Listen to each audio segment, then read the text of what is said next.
Formally kick off our session here. Welcome. I'm Jeff Gamer, class of '84, and I'm happy to see I've got quite a few classmates joining my session. Get our numbers up. We'll make sure that we get our ratings up, and Jenna will ask us back.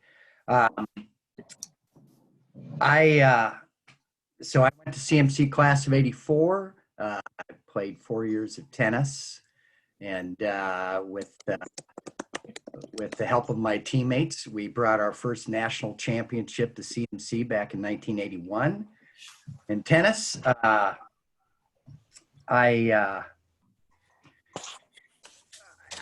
launched into a career like most of you, and we're all hard chargers, and CMC prepped us for a life of curiosity, learning, hard charging, and accomplishment. Through those years, as we, like all of us, life keeps getting a little more stressful. My tools and techniques for trying to manage my stress were mostly athletics, tennis, hiking, and as life became more stressful, I tended to take these activities to a little more extreme, like mountaineering, rock climbing, and but like you guys, I'm a high achiever, and life, as always, keeps coming at us. Hey Jeff, don't forget dorm damage. Yeah, right. Dorm damage, yes. Thankfully, my dorm damage was less than most kids' student loans are right now, so I can pay it off a little more quickly. As I got older, there was suddenly a point. Melissa got hurt. We had some surgeries. Suddenly, exercise wasn't a means for us to get out, escape, combat stress, and recharge. And before we knew it, we'd really kind of lost our big coping skills, and we needed a solution. So, like 90% of the people, we come to meditation in a time of crisis. It's not like, God, shit's going great. Things couldn't be better. I got free time now. Let me dig into this meditation thing. It never works that way. Usually the proverbial, what's hitting the fan, and suddenly it's not just yourself or you and your spouse or you and your family. Now you got aging parents that need help. Now you've got, and as you're trying to get organized and chill out and catch a moment of bliss, your neighbor's got the weed whacker going, or there's construction going next door. And so Melissa and I found ourselves there, and Melissa had started meditating. She was well ahead of me. And, the best way to get your spouse meditating is to meditate yourself, because they see how chill and how calm they're becoming. And the second best way to get your spouse meditating is to threaten divorce, because things aren't going well, and it's time to get on it. So that being said, I got my butt on the cushion and we started meditating, and we started with apps. It's a great way to get going. It's a great way to understand a little bit of the mechanics, but really we wanted to find a place to meditate and a teacher, and find a community, but it's not easy to do. So many places are either kind of weird, new agey, there's crystals, they're trying to get you into like Reiki sessions, and really we just wanted to meditate and find a way to combat stress. And we also wanted to connect with people that were normal, and it isn't easy. And I was luckily and fortunate to be in a position where I could retire, and Melissa had been a hard charger, and we pooled our funds, and we decided to open up a meditation studio. We called it Meditation for Regular People, because those are the kind of people we wanted to attract.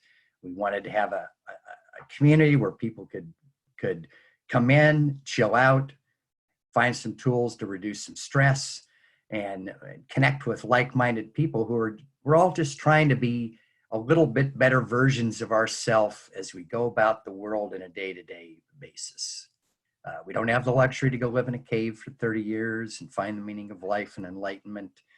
We got to deal with people and family, and this pandemic seems to just really amplify and punctuate that kind of reality. So here we are. We're very grateful and thankful to have the opportunity to have a session.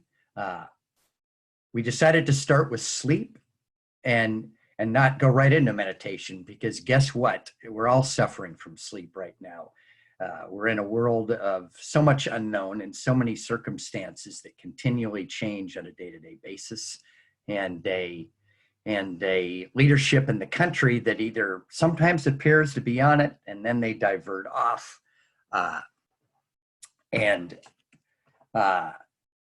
without good sleep, it's hard to really get a good start on the day. So I'm going to turn it over to Melissa. We've got a great little program and some tools to go through. And without further ado, here's Melissa. Hi, guys. You guys hear me okay? Thumbs up. Awesome. So we've got a nice intimate group here, which is the best way to teach this workshop. I've taught this workshop about 8 times. I've lived it for about 10 years. And I'll talk a little bit how we came into sleep. First, augmenting what Jeff said about our studio is I'm an introvert, which seems weird because I seem so smooth talking to you guys, but I'm a stone cold introvert.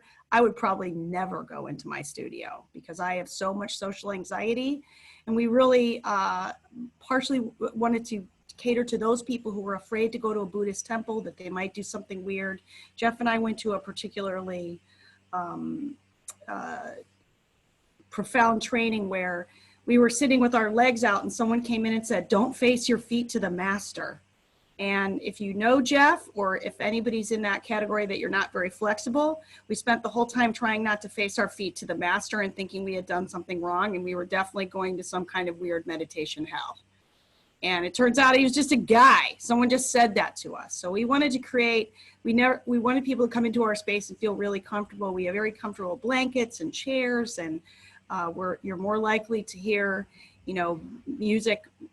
You're not going to come in and hear ambient music, and we'll be drinking herbal tea discussing which crystals would be the best for our session that day. You're more likely to hear a heated debate about politics or what's going on. Jeff and I, and just because Jeff and I meditate doesn't mean we ride magical unicorns around that poop rainbows. We have the same, we walk in on our kids with bongs. We look at, why are we paying an arts tax for $15? It takes a stamp. We look at all that crazy stuff. We don't sit around with berets on talking about various kombucha recipes. We're more likely to be debating the benefits of a little bit of tequila at this time. So we wanted to make it really approachable like that. And it really was our dream and it's been so fun to watch people come into meditation who probably didn't think they could meditate. Raise your hand if you're like, oh, I have monkey mind, or I can't sit still, or I'm busy, I'm too busy, or I don't know how to do it, or it's a waste of time. Jeff's got both of his hands and both of his feet up. And that's the people that we really look at. And we love to work with people who are high achievers, because if you're a high achiever and someone says you should meditate, and you go buy a book called Meditation for Dummies, and then you don't get it, how dumb are you? As high achievers, we're used to getting things right on the first try, often exceeding expectations, blowing things away. And when you sit down and try to meditate and you don't get it right, or you don't get immediately enlightened, then it's easy to give up. And we come up with people who have been told by a therapist, or maybe a friend or a spouse, that they need to meditate. Maybe they've tried a few times, and we're able to really work with them to get them going. So today we're gonna work at that level of, all we teach is people to breathe. We just teach you different techniques to breathe. So I went through a teacher training. I've had, so you're comfortable with my cred, I went through a 520-hour program. So proof that there's a license for everything. I'm licensed in California. California will license anything if you give them money. And 2 other 1-year full training programs. And I just groove on, you know, getting people to breathe and take some of the edge off of stress, and then and pursue meditation if that's something that they want to do. How I came into the sleep arena was I'm a non-sleeper. If you're on here, you're either you're not a good sleeper, or you know someone who's doesn't sleep. And it's a little slice of hell. If you've seen Fight Club, he says insomnia is like, you know, a picture of a picture of a picture of a picture, where you're never really quite there. And if you're taking health assessments at work, I always would fail on the sleep. Everything else was healthy. My weight was in line, my lifestyle, my stress and my sleep were those 2 things. And for people who can't sleep, we don't even understand how people can sleep. Jeff doesn't know what an airplane flight is like, because the minute he gets on the airplane, they start doing this with the oxygen and he's down for the whole flight. If the flight was 48 hours, I wouldn't be able to sleep 1 minute of it at that time. So I got into that cycle, and unfortunately I had a doctor who said, why don't I prescribe you some sleeping pills? So I took Ambien for 7 years. I didn't do any weird Roseanne Barr stuff, unfortunately, but Ambien has its own set of challenges. I tried pretty much everything, hypnotherapy and some tapes and meditations, melatonin. If I thought hanging from the ceiling like a bat would cause me to meditate, then I would have hung from the ceiling like a bat. And finally I had a surgery and wasn't able to take Ambien, so I had to get it figured out. So I actually went to a lucid dreaming class, and because I thought that would be cool. And we live in Portland. We're a little bit new age. We live in Portland. And at the beginning of the lucid dreaming class, they said, you have to go to sleep. And I went, oh my God, I got to go back and do that. So through about 6 years of studying, I'm constantly honing my sleep game. I'm constantly honing, teaching these skills. I've gotten it down to a couple of things that are totally bomb-proof. Anybody can do them anywhere, anytime. You don't need special headphones. You don't need a special weighted blanket. You don't need a MyPillow. You may not even need a pillow to do this. And so we really want to get you in that space that you have complete autonomy over your sleep life. That's a big part of what we teach, is getting people away from tapes and apps and headphones and stuff, so that you can have autonomy and you're not like, oh my gosh, my headphones aren't charged, I can't do this. So does that make sense, Jeff? Nod your head. Did I miss anything if you want to chime in? Jeff and I are both complete brain meditation. How can we learn more about this? How can we learn how to teach people who have different skill sets? We live, eat, and breathe meditation a lot of the day, and we geek out on the brain all the time. So we're really looking forward to working with you guys. This first exercise we're going to do is we want to talk about our own myths that we've created for sleep. And I don't want to cause any shame or guilt, but we learn not to sleep. If you look at a baby, there's no babies that are lifting their heads out of their cribs going, what about my 401k? What's to eat later? They sleep. You look at your cat, and unless you pop that top on that cat food container, the cat's pretty much chilled out. So we can really we learn not to sleep. We learn to hold our breath. We learn to hold tension. And so part of it is unlearning it. And it's very, it's simple, but not easy. And we do that using breathing techniques. But we get in a lot of myths. And if anybody wants to type into the chat, I used to say, if I wake up in the middle of the night, there's no way I'm going back down. So I would wander around the house at night doing things. I'd be sending emails at 2 o'clock in the morning because I'm up anyway, or I have a hard time going to sleep. If I do X, Y, and Z, there's no way I can go to sleep. And if there's any light sleepers were a totally different breed. The kids said the best way to wake up mom is to look at her. And when Jeff met me, and the first time he's like, all I have to do to wake you up is look at you. I don't even have to make a noise. So we're going to do an exercise to sort of release those myths. And I know it sounds a little new agey and a little Portland, Oregon-y, but take the ride. We take this technique from our good friends in the pain community. They do a lot of this writing down and releasing. So I'm going to ask you to take your pen and paper. I'm going to give you about 3-4 minutes to just write down what your sleep issues are. I can't go to sleep. If I wake up in the middle of the night, I can't get up. I wake up way too early. If I have to go to the bathroom, that's a huge factor, is if you get up and go to the bathroom, you can't go back to sleep. And also write down what it's cost you. You know, are you afraid to go on vacation? Are you afraid of making people in your house angry because you're wandering around? Has it hurt you at work? So take your paper. We're going to give you 3-4 minutes and just write it all down. No one's going to see it. You're not going to have to share it with anyone. So get crazy and write that down. So Jeff, you want to put 3 minutes on the clock? And we'll see where we're at from there. You guys can do thumbs up, thumbs down where we're at. So, and I know it sounds weird, but go for it.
All right, how's the writing going, guys?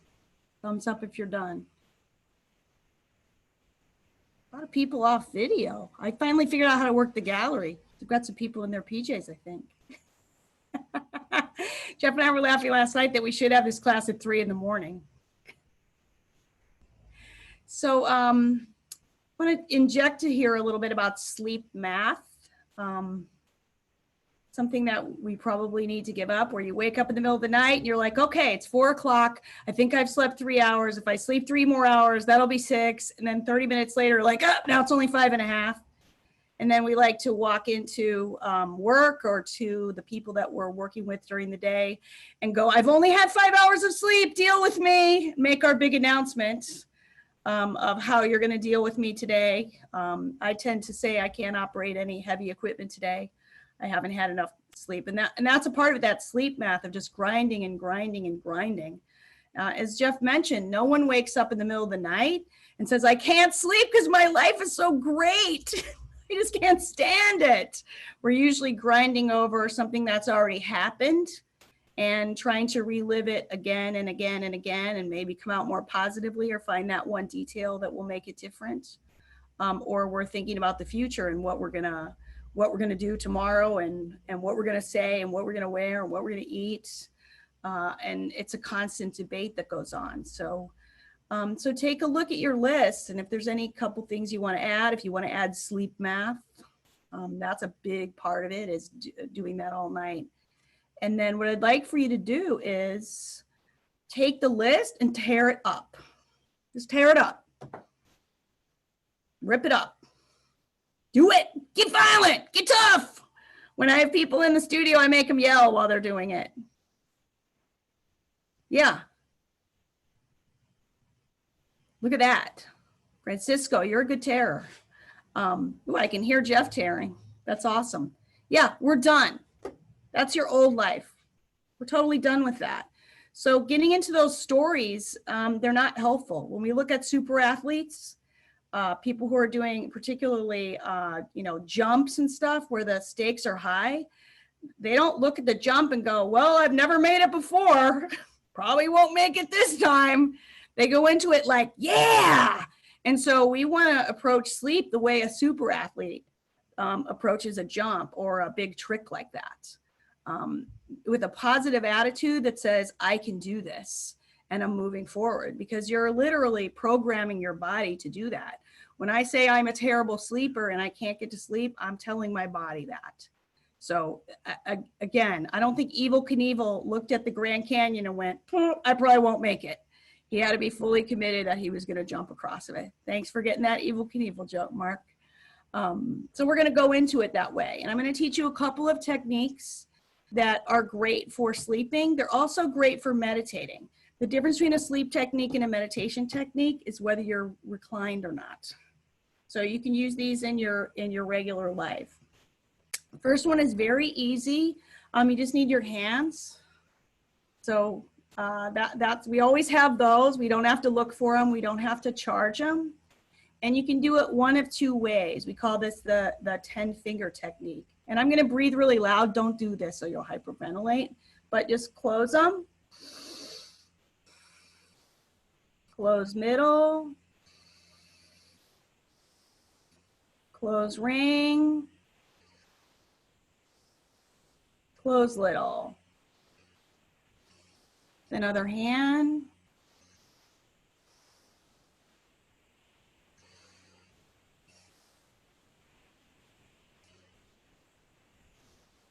Very easy. So this technique, I teach this a lot when I teach at corporate environments, because you can do it under the table at a meeting and no one will know. You can do it. It's great for Thanksgiving if you have that relative that drinks too much and they didn't vote for someone else, for the person you voted for, or they don't necessarily approve of how you're raising your children, who you married. If you're my mother, it's all of the above. So you can do that on the table. You can't do this in their face. I am squishing your head. But it's a great way that you can chill out. In traffic, we've all been driving along happy as could be, and that person cuts us off. And up comes our cortisol level. Up comes, how could they do that to me? Just because they drive a insert car here doesn't mean they're better than me. And we're bringing our cortisol level up there. So even in the car with your hands, if you're at 10 and 2, like I drive, you could just tap your fingers and breathe and bring your cortisol level right down. If you have one of those near misses, you can tap and breathe. Or you can have one hand on your leg if you're the one-handed driver and just do that. Now at night, you don't have to close your fingers. There's something about this tactile of touching your fingers that's very calming to your body. And you can even move it a little bit if you're especially worked up, Or if you're in bed and you don't want to close your fingers, wherever your hands are resting, you can just count through those fingers, breathing. You're engaging the left and the right sides of the brain, and you're calming down. So let's spend about 2 minutes. Just rest your hand in your lap, hands in your lap, and just feel what it is to go through your thumb, your forefinger, your middle finger, your ring finger, and your little finger. And just let your eyes close, and we'll just hang out there for a second. So just breathing and resting your attention on each finger one at a time. There's no need to be in a hurry.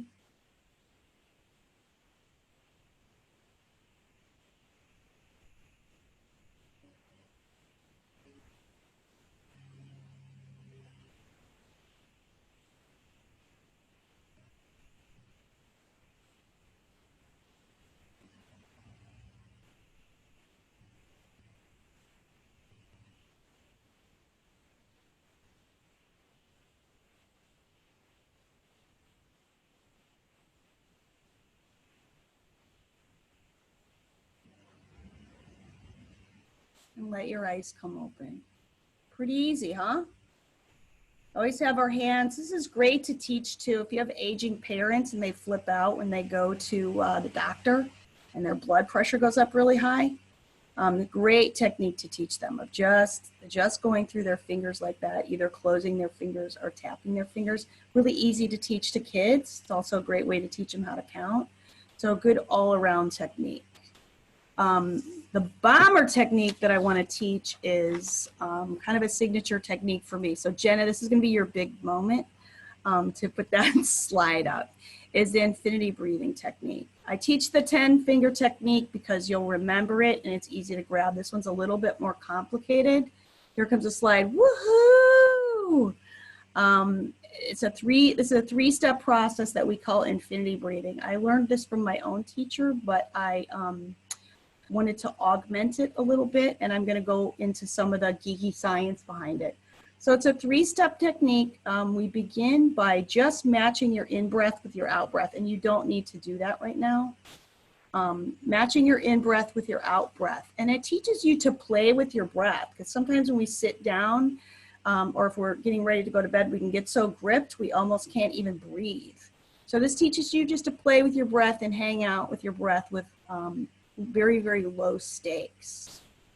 And we'll hang out in that for a little bit, and then we're going to bring it into that circle that you see in the center. So the circle is, we're going to breathe out and then in, out,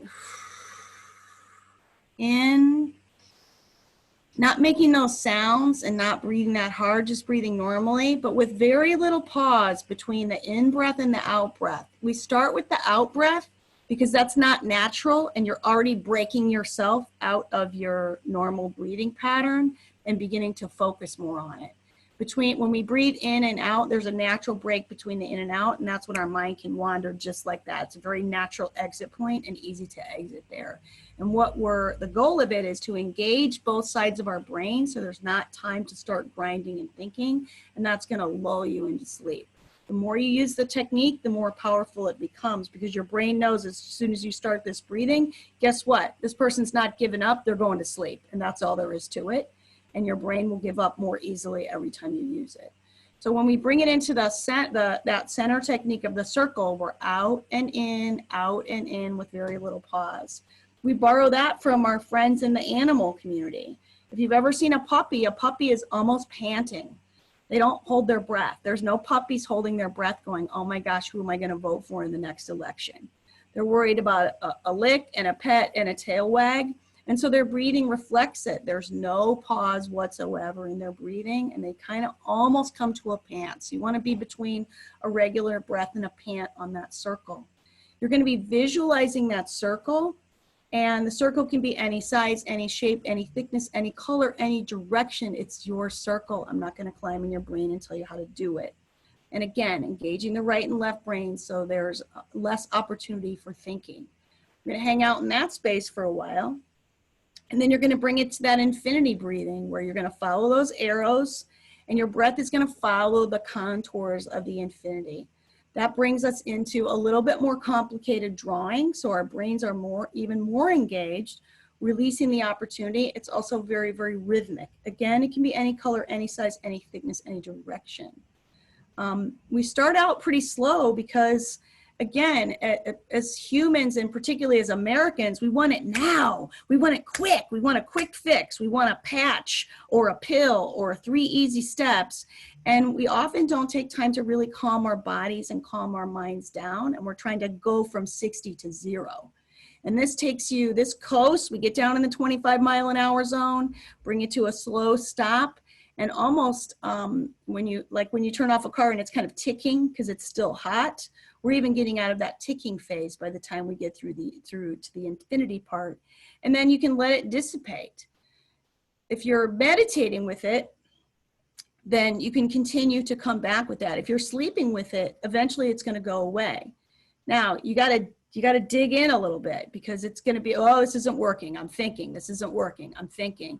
You got to dig in and go all the way with it. If you are in bed and you can't remember it, you don't need to get up, pop open your computer and go, oh my God, I got to go get the drawing. If all you can remember is the infinity, that's okay too. So we're going to practice this technique. It's probably going to take us about 7 or 8 minutes. We're going to go pretty deep into it and really, really follow it and get a feel for it. And you'll get, even when you're when you're sleeping and using it in your sleep, or if you're using it to meditate, you might even hear my voice going, just follow the circles, just follow the circles. That's the idea, is to get you to do it by yourself and to get you to go to it. The most challenging thing about this technique is remembering to use it. Even as long as I've used it, I think it's been like 7 years, sometimes I'll be grinding in the middle of the night and realize I need to use the technique. Jeff, did you want to say something?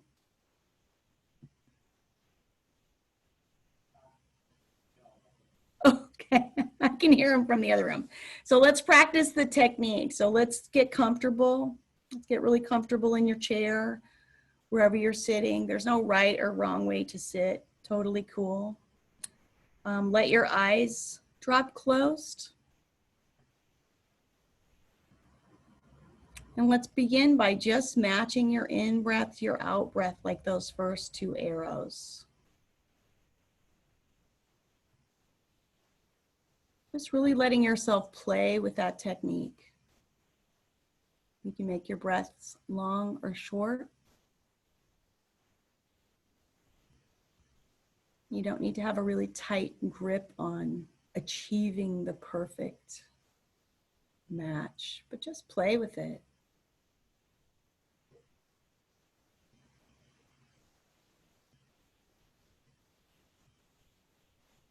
You might already feel your body relaxing because you have very little responsibility right now, just matching your in-breath to your out-breath. Just one job.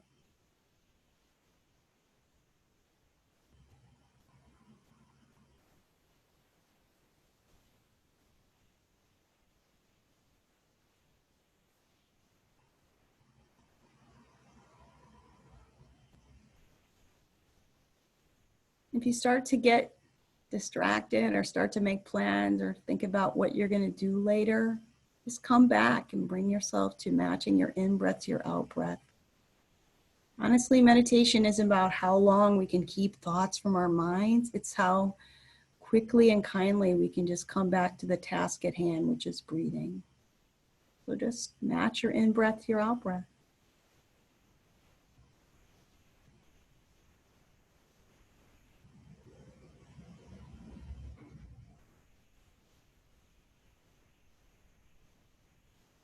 And begin to bring your breath into that circle with very little pause, beginning with your out breath, in breath.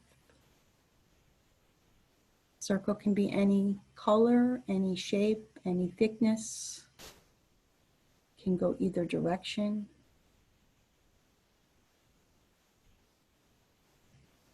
Just following that circle.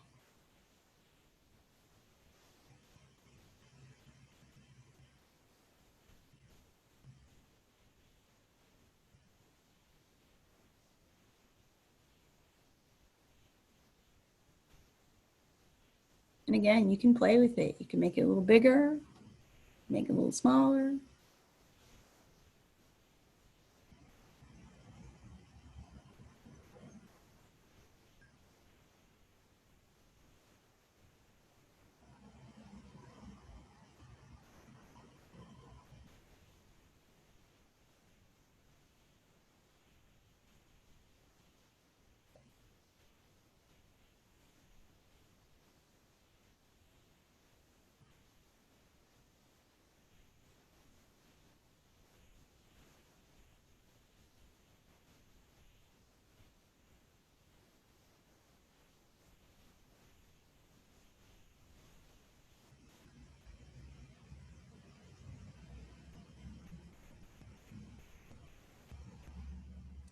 Begin to bring that circle into that infinity, following those curves. There's no perfect way to do this. Just follow the curves with your breath.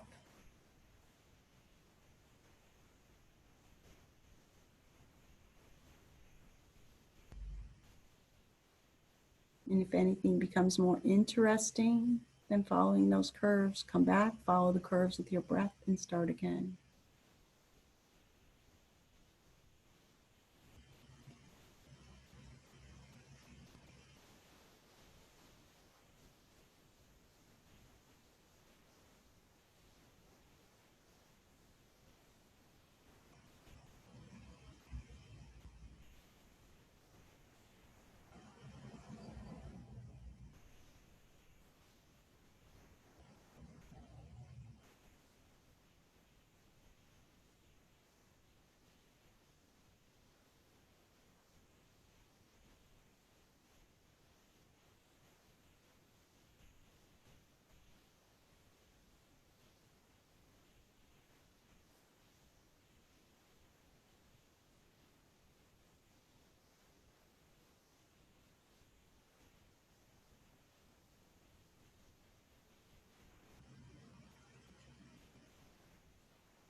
When you feel ready, you can let your eyes open.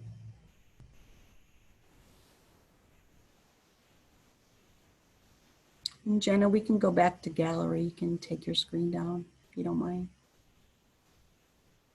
How'd that go, guys? Pretty easy, huh? Yeah, you can see teaching that particularly to your parents who are struggling with anxiety. You don't have to believe in anything. It's always with you. So it's a really, really easy technique. And, we want to make it clear. You guys can give that slide to whoever you want. You can teach it to whoever you want. We don't own that. We don't own the technology. Please share it with people. Go ahead, Jeff. I was going to say, when I wake up in the middle of the night, and I usually can roll over and go back to sleep, but when I can't, I start thinking.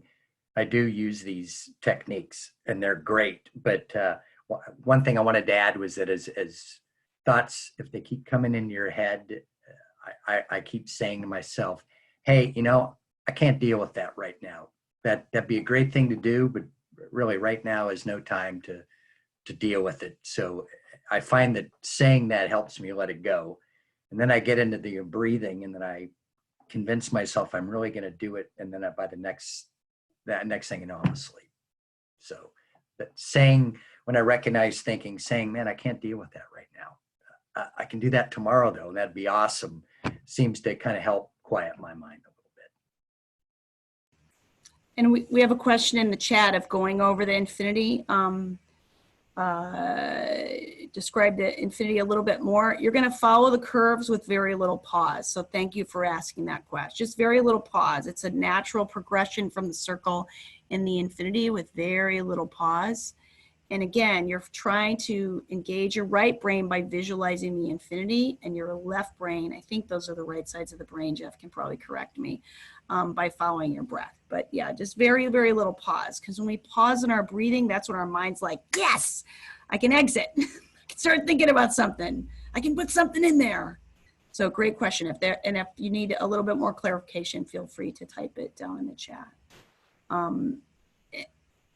So I wanted to talk a little bit about another technique that I've used is having a sleep, awesome, thank you.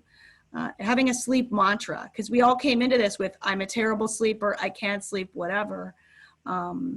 Sue asked a question, does it matter which direction you go with the affinity? No, it doesn't. And you can reverse it in the middle. It doesn't matter, you're just engaging your brain. I tend to fall asleep so fast, it doesn't, I don't spend a lot of time with it, but you can go either direction. And again, any color, if it looks like rainbows, that's fine.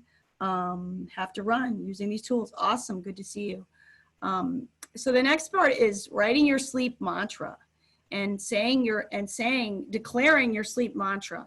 For me, I always woke up in the middle of the night and I couldn't go back to sleep. And so now when I wake up in the middle of the night, I say to myself, I'm a great sleeper and going back to sleep is my best thing. And I roll back over and go for it. If you start that self-talk of, oh, I can never get up if I have to get up. If I go to the bathroom, I'm like, I'm a great sleeper. And after I'm going to sleep after going to the bathroom is my best thing. And I roll right back down. And I've even said it out loud sometimes where anybody wake up at 5:30 and you're like, should I go back to sleep? Should I not go back to sleep? It's so early. Going back to sleep at 5:30 is my best thing. And I did it in the studio one time, and I had a really, like a kind of a young, like a yoga mom, and she was like, I slay sleep. And I've seen her out in the neighborhood, and she said that's been her most powerful thing, is waking up in the middle of the night and going, I slay sleep, and going back down. So I encourage you to write yourself a sleep mantra, put it by your bed, draw an infinity and put it by your bed, so that when you're waking up, because lack of sleep, it's, for people who don't sleep, they don't get it. It's a gigantic health risk. I don't have to tell you guys that you showed up at 9 o'clock on a Saturday morning. Obviously, you know it's important, but the more sleep you get, the more sleep you're gonna get, and the better sleep. Jeff and I are data geeks. We wear Oura rings, which tracks everything. We use our Fitbits, and even in the last year working with sleep techniques, I've brought my deep sleep up from around an hour a night to sometimes almost 3 hours a night. That's the most restorative sleep you can get. Jeff's sleep has also, the quality of his sleep has gone up. You don't have to have all these fancy things, you know by how you feel. So I definitely want to field some questions. If you guys have questions, we can mute you and take it off mute, and also throw some best practices for sleep out. And with a first, so be thinking of your questions and put those in the chat, or you could raise your hand. But a couple best practices for sleep. And if you violate a best practice for sleep, it doesn't mean you're not going to be able to go to sleep, because you've got a bomber technique. But there's a couple things. Should I start with the most unpopular? Alcohol is not good for deep sleep, and I really notice it. Even if I have a glass of wine, I'll notice that my REM and my deep will be quite impacted by that. For those of you in legal states, CBD yes, THC no. CBD is actually one of the few things that's pretty good for sleep. Limiting screens, that's the big myth, is, oh my God, I looked at a screen, I can never go back to sleep. Ironically, the TV, not too bad. It's more the phone and those close-up screens. Overhead lights are huge. Like when you flip on the lights to brush your teeth and then you go to bed, you're signaling your body it's time to wake up. Try to put a lamp in your bathroom, or just turn on an outside light if you're going in to brush your teeth. Obviously, big meals, stuff like that, stress before you go to sleep. It's not the time to watch season 3 of Ozark, although it's great. Not the time to watch that. Look for more calming things. So we do have a question in the chat. Does it matter to use nose or mouth when you breathe out? That's a great question. Nose is the best, but if your nose is stuffy, it's okay to breathe through your mouth. Your nose, it's coming in warmer. It's a little bit more calming. It's very signaling to your body. So I hope that answers the question. We go with nose. I often get muscle cramps. I typically sleep for 3 hours. I often get muscle cramps in my calves. I typically sleep for about 3 hours and wake up and try to go back to sleep. Also, I take Kirkland's Signature Sleeping Pill. Oh, okay. Oh, that's one thing I didn't talk about. Is melatonin. If you're taking things that have melatonin or other chemicals in them, you're teaching your body not to make them. And melatonin doesn't improve sleep. It can help get you to sleep faster, but you will not make your own melatonin after a time. So the muscle cramps, stretching out, taking a bath, whatever, but also take that out of your mantra of this is what happens to me, because we tore up that paper. This is a brand new day. So I am able to sleep through anything. Start with a really, really bold mantra. What's the latest you should have alcohol during the day? you know, that's really up to you. I think Jeff might be able to speak to that. I would say Definitely a hard one for me. I feel like after a day of being cheerful and smiling to all the family squeezed into our closed quarters, I feel like I've really earned that beer at 5 o'clock. What I found through looking at feedback from Fitbits, et cetera, is if I don't eat food or drink any more alcohol after 8 o'clock, because I typically go to bed at 10, so 2 hours, my sleep scores are solid. I get more deep sleep, and I wake up less frequently. So that 2 hours seemed to be a pretty huge number for me as a guideline for that. Thanks, Jeff. Another question about CBD and THC. It always comes up. THC, no. CBD, yes. There are some really good studies right now that are showing that CBD is good, but good solid habits and breath work will blow away anything you can possibly put in your body. And the other part that is made such a difference is that self-talk of getting up and waking up and going, I can go back to sleep. I can do this. And one of my other mantras, because I monitor my sleep so much, is I'll wake up at 4 o'clock and roll over and go, I can get 2 more REM cycles. And I'll look on my Fitbit or on my Aura, and I will have 2 more REM cycles. So you're setting that in motion, you know, just like a super athlete. I'm going to make this. Just like, you know, someone riding in a Peloton trying to win the Tour de France. They're not like, I don't know if I'll finish. There's a sag wagon. They're hardcore, hard charging the whole time. And you guys are all hard chargers. It just seems so weird to apply it to sleep, but it's one of the most effective things you can do. Yeah, anybody else have questions? Throw them in the chat if you have questions. What about quality of sleep? I get 6 to 7 hours, but still wake up groggy. If you change some of your sleep methodology, if there's alcohol or anything, also being cold is really helpful for sleep, particularly your extremities. So bringing your extremities out. When you see little kids, we always come in and cover them up and bundle them back up. But when their hands and feet are hanging out from under the covers, they're actually intuitively cooling themselves off. So maybe sleeping a little bit cooler, opening up a window if you can do that. Super helpful for sleep. Any more questions in the chat? We've got enough time. I wanted to cover, I don't know if anybody's having panic attacks or slight panic attacks right now. Those of us who are in the retired age, every time we see the SOC ticker, we have a minor or a major panic attack, depending where you placed your money. But we are having even minor panic attacks when someone's coming up close to us at the store. Where, oh my God, they're too close, or I'm too close, or whatever. We're all in this period where we're being shoved into little panic attacks. So we have a little bit of time. I'd like to address that. There's a couple ways that you can signal to your body that it's okay to calm down. First of all, just smiling a little bit, just a light smile.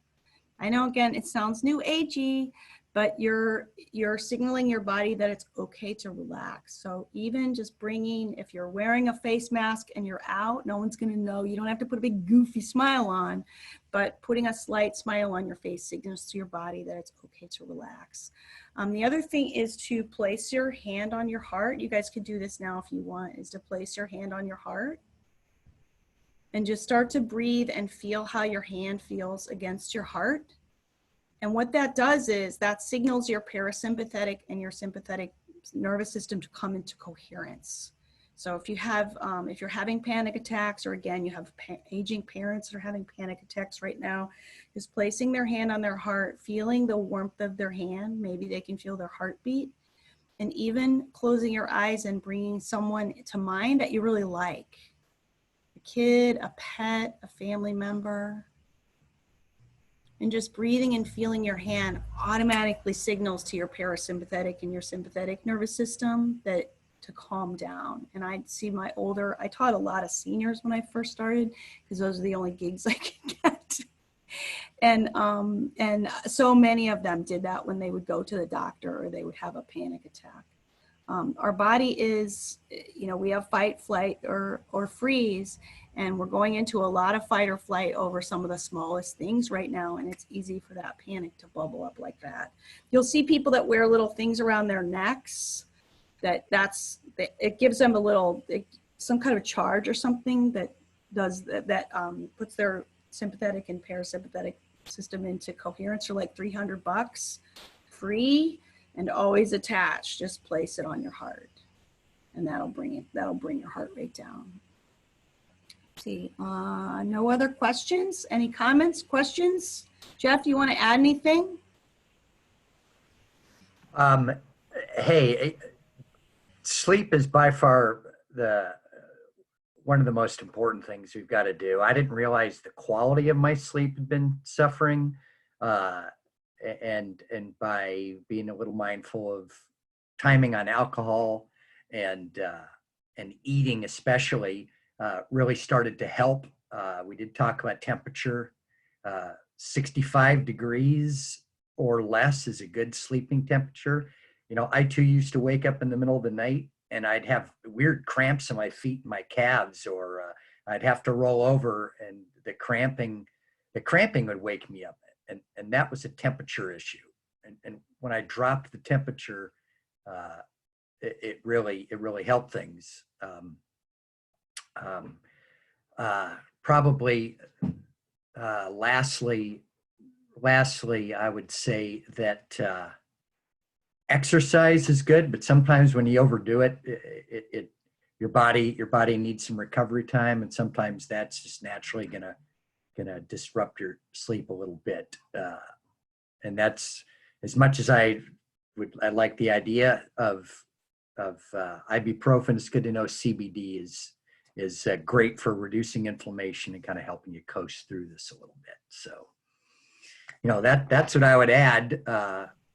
Tiger King is always a great thing that helps me sleep too. So we got a couple questions and I want to wrap really quick. Naps during the day. I love a good nap, Jose.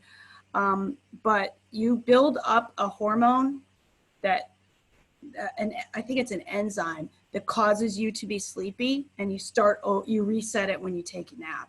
So it will impact your sleep later. So for those of us who are tired, we can do both. But it does help to not take naps, even if you're exhausted. Caffeine has a half-life of 6 hours. So watching the caffeine afternoon is really important. So we just have a minute left. We really want to invite you guys. We're going to actually teach meditation. Is it next Wednesday, Jenna? I think it's next Wednesday. We're going to teach meditation. So if you've never meditated before, if you're freaked out, we're not going to accidentally get you to buy us a Rolex, although I'll take rose gold. That's the one I don't have. We're going to teach in a really approachable way for people who, you know, want to maybe reduce their stress, get a little better sleep, get some chill in life, get some skills, and really introduce you to that from the ground up. And you will walk away with that session with a couple of meditation techniques that you can begin to sit at home and give it a try. We want to be a resource to you. It's next Monday. Okay, good to know.